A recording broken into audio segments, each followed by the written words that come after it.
El hombre que pasó. Una bonita historia que quizás, solo quizás, es más real de lo que te imaginas.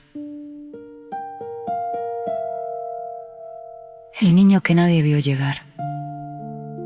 No hubo nada extraordinario aquella mañana. El sol salió como siempre, sin prisa. El panadero abrió su horno. La plaza olía a café recién hecho y alguien discutía por el precio de las naranjas. Era un día común, de esos que no prometen nada. Por eso nadie supo explicar cómo apareció. Fue Carmen, la mujer que limpiaba la iglesia desde hacía más de 30 años. ¿Quién lo encontró? Estaba en el último banco, sentado con la espalda recta, los pies sin tocar el suelo, mirando hacia el altar como si llevara allí mucho tiempo. Carmen pensó que era hijo de algún viajero. Se acercó despacio, con la escoba aún en la mano. ¿Te has perdido? El niño la miró. No tenía miedo, ni prisa, ni la inquietud típica de los que no saben dónde están. No lo sé, respondió. No era una respuesta evasiva, era honesta. Nadie en el pueblo lo reconoció. Preguntaron en los alrededores, avisaron a la Guardia Civil, revisaron denuncias, nada. No había familias buscándolo, ni noticias de un niño desaparecido. Era como si hubiera llegado caminando desde un lugar que no figuraba en los mapas. Pasaron los días y, ante la imposibilidad de llamarlo de otra manera, decidieron ponerle un nombre: Miguel. Dijo el sacerdote: ya que apareció aquí, será San Miguel. El niño sintió, como si aquello encajara con algo que no necesitaba recordar. Y así se quedó. Un niño que no pedía nada. Miguel creció sin pertenecer del todo a nadie, pero tampoco estuvo nunca solo. Dormía donde hacía falta, ayudaba donde podía. Un día estaba en casa de Carmen, otro con el panadero, otro llevando cajas en la tienda. Nadie lo adoptó oficialmente y, sin embargo, todo el pueblo lo cuidaba de una forma natural, sin acuerdos ni explicaciones. No pedía juguetes, no pedía ropa nueva, no preguntaba por su pasado. Cuando alguien intentaba hablarle de eso, respondía siempre igual: estoy bien así. Lo decía sin tristeza, sin resignación, como si no sintiera que le faltaba nada. Lo extraño no era su silencio, era su manera de estar. Escuchaba con atención a cualquiera, a los mayores, a los niños, a los que hablaban demasiado y a los que no hablaban nunca. Tenía una paciencia poco habitual en alguien tan joven. Y poco a poco empezó a pasar algo curioso. La gente, sin darse cuenta, empezaba a contarle cosas.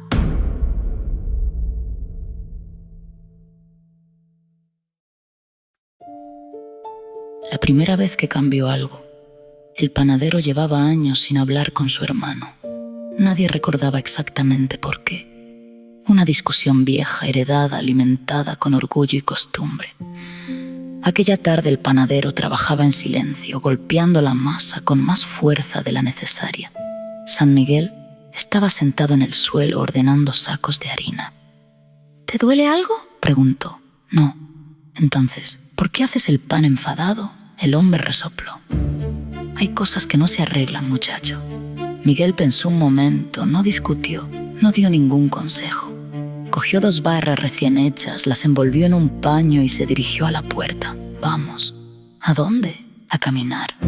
El panadero no entendió por qué salió detrás de él. No hablaron durante el trayecto. Al llegar a la casa del hermano, Miguel dejó el pan en el suelo, llamó a la puerta y se dio la vuelta. Ya está, dijo. ¿Ya está qué? Ahora podéis decidir lo que queráis, pero ya no falta nada. Se marchó. Una semana después, los 2 hermanos estaban trabajando juntos otra vez. Nadie habló del tema, y eso fue, quizá, lo más extraño. Lo que hacía no parecía importante. Miguel no resolvía grandes tragedias, no evitaba accidentes, no cambiaba destinos, no hacía nada que pudiera llamarse extraordinario. Solo encontraba pequeñas grietas por donde las cosas podían empezar a arreglarse. A una mujer que llevaba años encerrada en casa le regaló una planta y le pidió que la cuidara hasta que él volviera. Un hombre que había perdido el trabajo terminó enseñando a niños a reparar bicicletas después de que Miguel le preguntara si podía arreglar la suya. Un anciano volvió a sentarse cada tarde en la plaza porque alguien necesitaba que vigilara unas palomas. Eran cosas mínimas, pero funcionaban. El pueblo empezó a notar que, después de hablar con él, los problemas no desaparecían, pero pesaban menos. La decisión de marcharse. A los 19 años dijo que se iba. No hubo anuncio solemne, lo comentó una mañana mientras ayudaba a cargar cajas. Creo que tengo que caminar un poco. ¿A dónde?, preguntaron. No lo sé todavía. ¿Y cuándo vuelves? Miguel sonrió. Cuando haga falta. Le prepararon una mochila, pan, algo de ropa, una cantimplora. Nadie intentó detenerlo. Había en su decisión algo sereno, como si no fuera una huida, sino una continuación. El sacerdote lo acompañó hasta el camino. Miguel, hay quien piensa que has venido para algo. Miguel negó con suavidad. He venido como todos, y empezó a andar, sin saber que aquel camino no tenía destino, porque su lugar no era llegar, sino pasar. Los que querían retenerlo. El primer pueblo al que llegó no era muy distinto del suyo. Tenía una plaza irregular, una fuente que perdía agua por una grieta y un bar donde todos parecían conocerse desde siempre. Miguel entró sin anunciarse, como hacía en todas partes. Preguntó si hacía falta ayuda. Siempre empezaba así. Al principio lo miraron con desconfianza, un joven con mochila, sin destino claro. Suele levantar sospechas antes que confianza. Pero bastó una mañana cargando sacos en la cooperativa, una tarde arreglando una puerta que nadie lograba ajustar, y una noche escuchando a un anciano que hablaba demasiado para que lo aceptaran. «Te puedes quedar», le dijeron. Miguel sonrió. «Estoy de paso». Aquella respuesta empezó a repetirse tanto que acabó incomodando. La gente no entendía por qué alguien útil, tranquilo y trabajador no quería echar raíces. En un mundo donde todos luchaban por quedarse en algún sitio, él parecía empeñado en seguir moviéndose.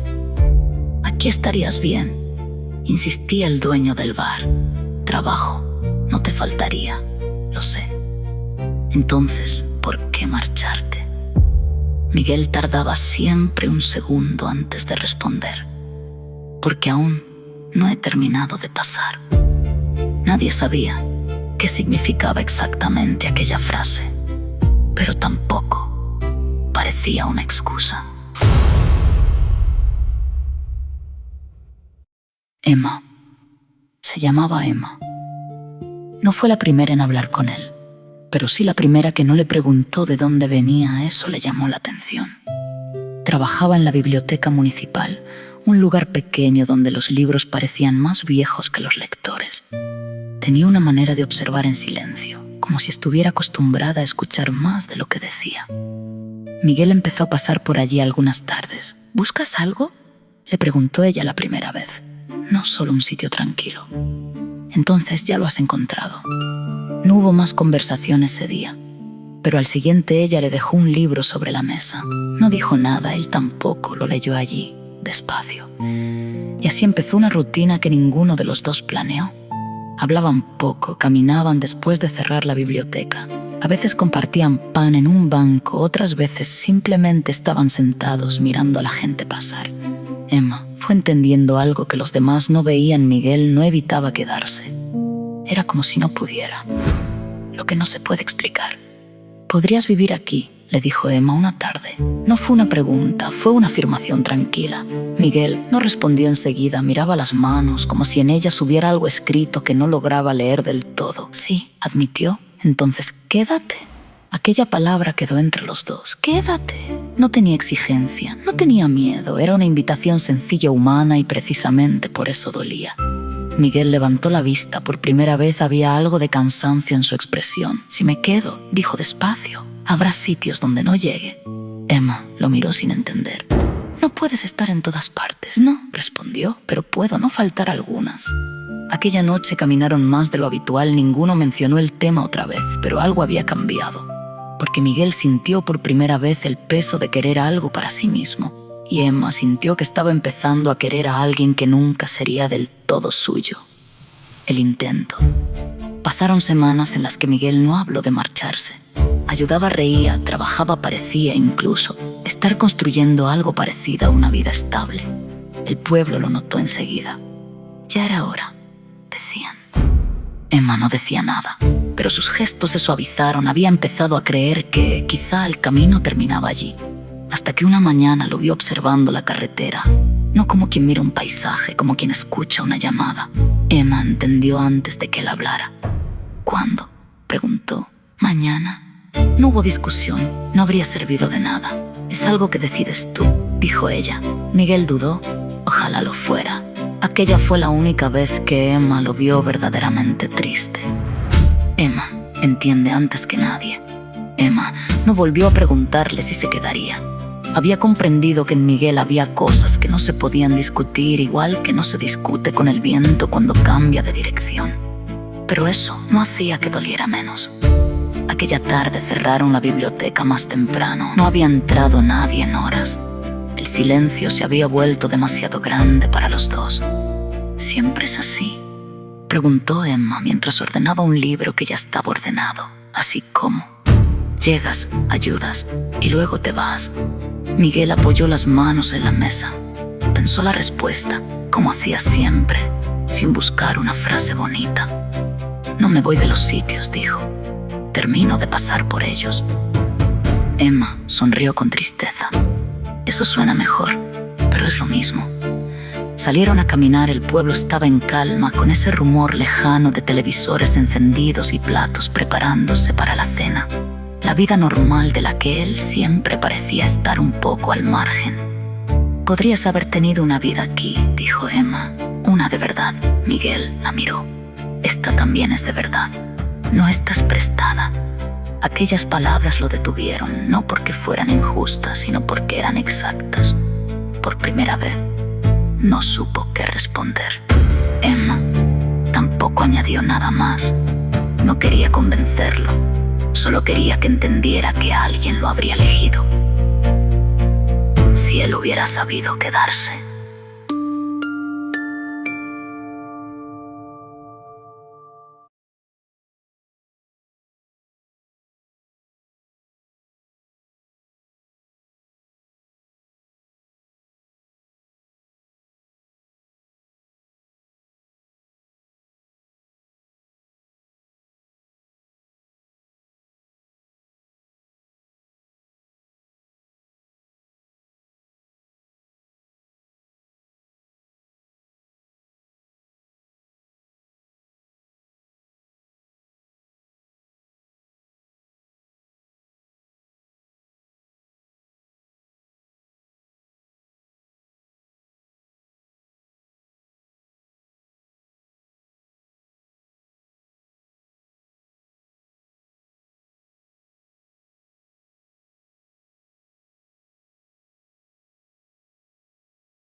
la red invisible.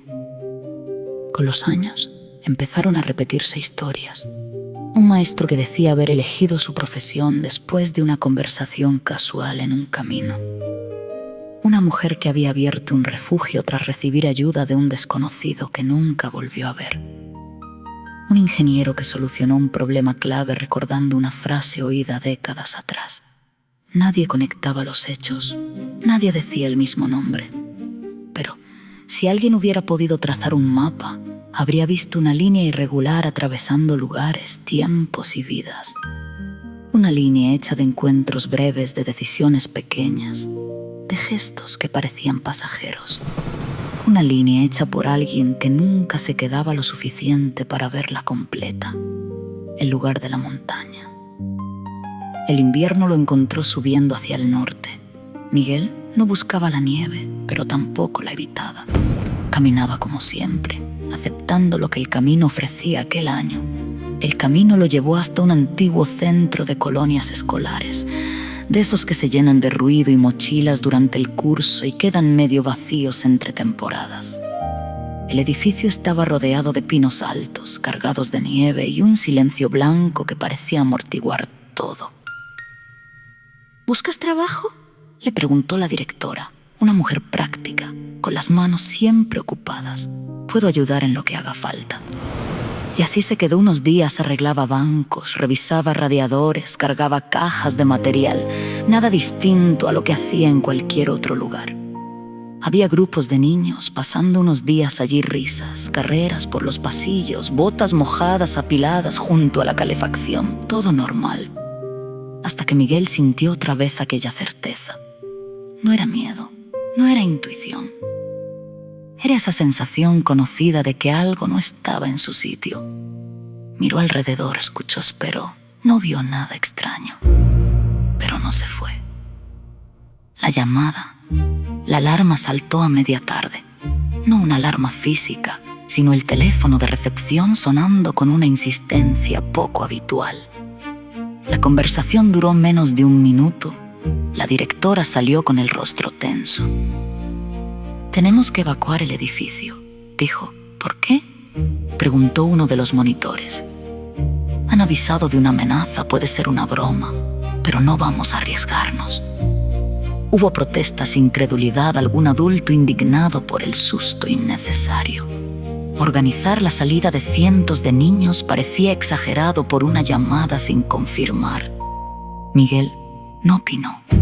Solo empezó a ayudar a que salieran rápido. Niños abrigándose a toda prisa. Mochilas mal cerradas, filas improvisadas hacia los autobuses. El murmullo crecía, mezclado con quejas y preguntas. «Seguro que es una tontería», decía alguien. «Siempre pasa lo mismo». Miguel siguió acompañando a los últimos.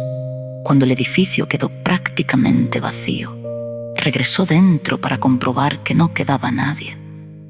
Recorrió pasillos silenciosos, aulas abiertas, luces encendidas. Entonces oyó un crujido. No venía del edificio, venía de la montaña. Un sonido profundo, como si la tierra se desplazara. Miguel levantó la vista y lo entendió. El alud. No hubo tiempo de reaccionar. El alud descendió con una violencia imposible de imaginar desde abajo. Una masa blanca inmensa arrastrando nieve, ramas, piedras. No era un ruido, era un rugido. En segundos, el edificio desapareció bajo la avalancha. Donde antes había paredes, ventanas y risas, quedó una superficie irregular de nieve compacta. Los equipos de emergencia tardaron en llegar.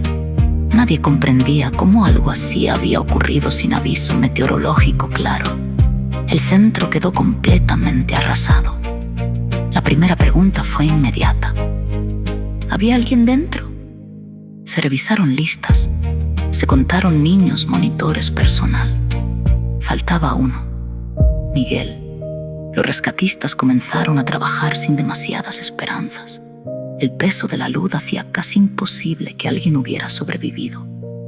Pero, horas después, al retirar nieve junto a lo que había sido la entrada principal, encontraron un hueco. Una cavidad mínima, formada bajo una escalera de hormigón que había resistido el impacto. Dentro, sentado, estaba Miguel, despierto, sin heridas, ni siquiera desorientado. ¿Está usted bien?, preguntó uno de los rescatistas. Sin ocultar el desconcierto, Miguel asintió. Sí. ¿Cómo he salido de esto? Miguel miró alrededor, como si la pregunta no tuviera importancia. Supongo que tuve suerte.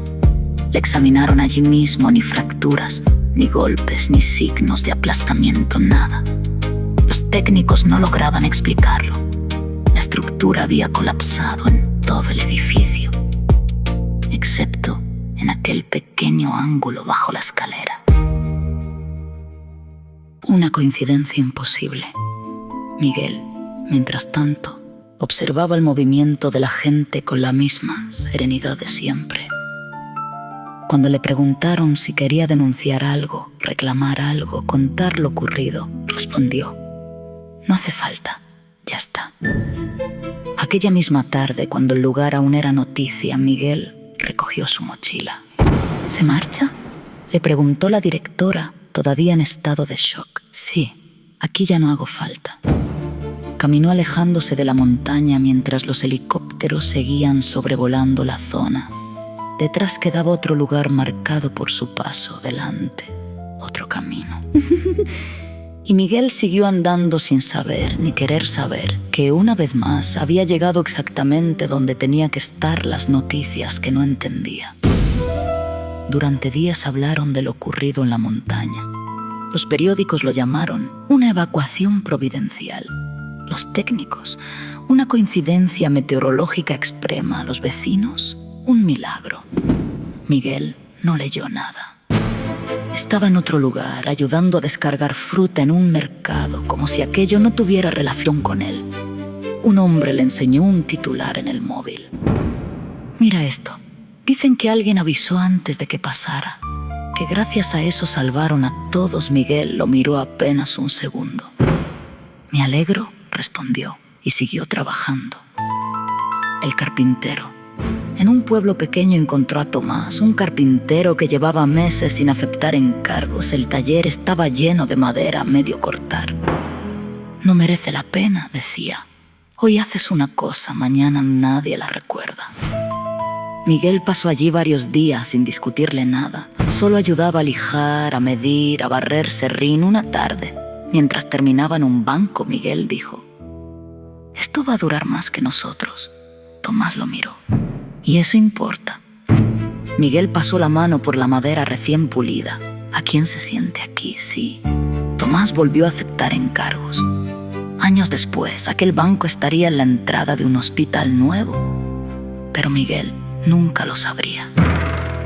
El niño que no hablaba. En otra ciudad, una mujer le pidió ayuda con su hijo. El niño no hablaba desde hacía meses. Los médicos no encontraban causa clara. Los padres estaban agotados. Miguel no hizo preguntas complicadas. Se sentó en el suelo con él y empezó a construir figuras con piezas de madera. Día tras día, sin forzar nada. Hasta que una mañana el niño dijo: «Falta una». Fue la primera palabra en mucho tiempo. La madre lloró. Miguel sonrió. «Ya está», dijo, y se marchó esa misma tarde. Aquel niño crecería para dedicarse a la educación especial. Miguel no llegó a saberlo. El médico, cansado, en un hospital coincidió con un joven residente que estaba a punto de abandonar la profesión. «No puedo más», le confesó durante un café. «Siento que no cambio nada». Miguel escuchó. Luego señaló la sala de espera llena. «Ellos no vienen porque puedas con todo», dijo. «Vienen porque estás». El médico no respondió, pero no dejó el hospital. Años después dirigiría un equipo que colaboraría con la doctora Elena Ríos. Miguel tampoco lo supo. La red que nadie veía. Si alguien hubiera seguido sus pasos, habría visto algo extraño. Personas sin relación entre sí empezaban a coincidir años después. Decisiones tomadas tras hablar con Miguel acababan conectándose, como si hubiera una red invisible tejida con encuentros breves. Pero Miguel no tejía nada, solo caminaba, el cansancio. Por primera vez empezó a sentirse cansado, no triste, no enfermo. Cansado como quien ha recorrido una distancia larga y entiende que el camino también sabe cuándo detenerse. Se sentaba más, caminaba más despacio, miraba más tiempo los lugares antes de marcharse, como si se estuviera despidiendo sin saber de qué. El último camino. Miguel envejeció sin darse cuenta. Nunca habló de hacerse mayor, nunca habló de jubilarse. Siguió caminando mientras el cuerpo se lo permitió, deteniéndose en pueblos, ciudades, estaciones, hospitales, caminos rurales. Siempre aparecía cuando alguien necesitaba una conversación, una decisión, una mano. Nada extraordinario. Y sin embargo, todo lo era.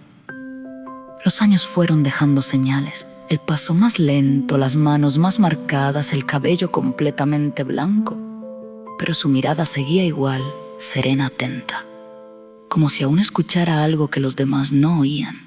Una tarde, sentado en un banco frente al mar, un joven le preguntó: ¿Usted a qué se ha dedicado toda la vida?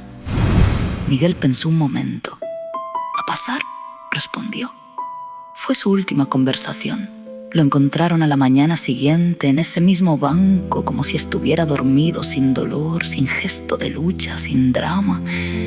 Simplemente había terminado de pasar. No llevaba documentos, no tenía dirección, no dejó nada escrito. Solo una mochila gastada y una vida imposible de resumir.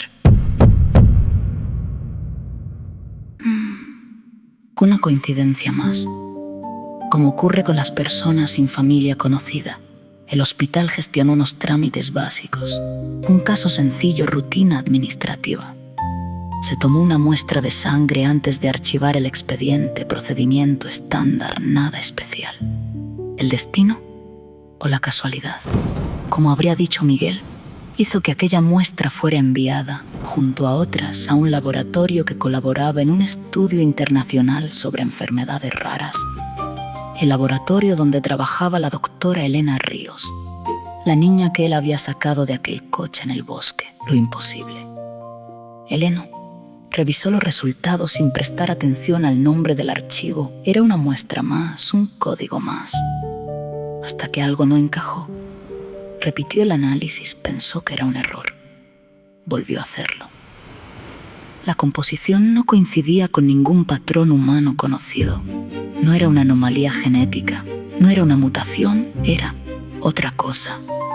Una estructura celular que no se degradaba, una respuesta inmunológica perfecta, una capacidad de adaptación que ningún organismo tenía. Era incompatible con la enfermedad, con todas. Elena pasó noches enteras estudiando aquella sangre. No encontraba explicación científica, pero los resultados eran irrefutables. A partir de esa base desarrolló una terapia, luego otra, después otra más. En pocos años, enfermedades consideradas incurables empezaron a tener tratamiento, ni milagroso ni instantáneo, pero real, eficaz, replicable. El avance médico más desconcertante del siglo. Cuando le preguntaban de dónde había salido aquella línea de investigación, Elena respondía siempre lo mismo. De un donante anónimo. Nunca logró averiguar quién era. Solo había un dato sin importancia en el expediente. Varón sin antecedentes conocidos. La última pieza. Años después, ordenando documentos antiguos, Elena encontró una fotografía que su madre había guardado toda la vida. Un coche destrozado, un bosque cubierto de niebla y al fondo un hombre caminando por la carretera, alejándose. Elena se quedó mirándola largo rato. Sintió algo que no era recuerdo, pero tampoco desconocimiento, como una certeza tranquila. «Gracias», murmuró, sin saber por qué. Personas así. Nadie levantó estatuas, Nadie escribió su biografía. Nadie supo exactamente quién fue Miguel, pero sus actos siguieron viviendo en otros. En la médica que salvó millones de vidas, en los niños que nunca quedaron bajo la nieve, en familias reconciliadas, en decisiones pequeñas que cambiaron destinos enteros, historias que no parecían conectadas hasta que alguien, muy de vez en cuando, decía haber conocido a un hombre que apareció justo cuando hacía falta y luego siguió su camino, sin pedir nada, sin quedarse, sin explicar quién era. Algunos lo llamaron coincidencia, otros suerte, y unos pocos, en voz baja, se preguntaron si quizá el mundo recibe ayuda de vez en cuando, de personas que no vienen a quedarse, sino a recordar que el bien también camina entre nosotros, sin hacer ruido. En la cruda realidad, existen personas así, sin alas, sin egos, sin ambiciones. Ángeles reales.